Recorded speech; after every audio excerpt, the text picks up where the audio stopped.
تعالوا نعمل اسكا كيكة دارك شوكليت. طلعوا بين وشوي طحين، 4 معالق كاكاو. نحرك الخليط.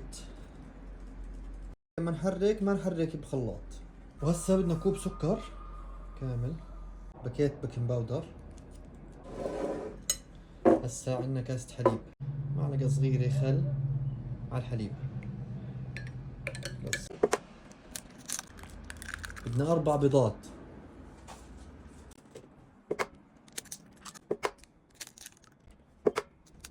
ندير الحليب، طرف المعلقة ملح، معلقتين فانيلا سائل، معلقة النسكافيه نوضها بمي سخنة. بنضيف النسكافيه،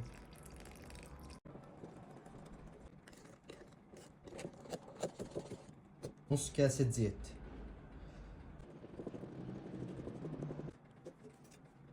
تقدروا تستخدموا أي نوع قالب. ندير الخليط، بسم الله.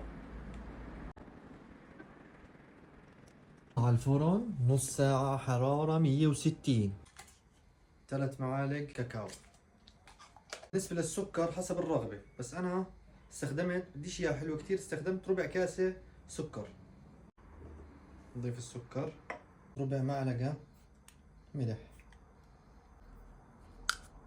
المكونات، الخليط جيدا، طبعا بعيد عن النار.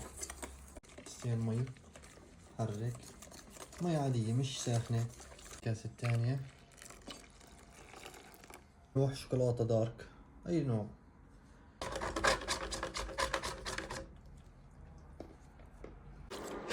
على نار وسط. بس بعد ما جمد نضيف عليه الدارك شوكليت البودرة مع كعب زبدة، أي نوع زبدة.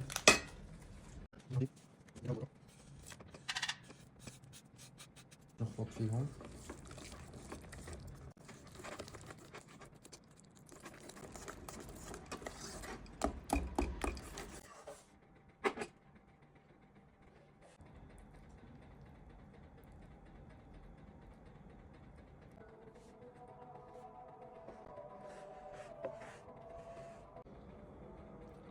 نتركها نص ساعة ثلاجة تبرد.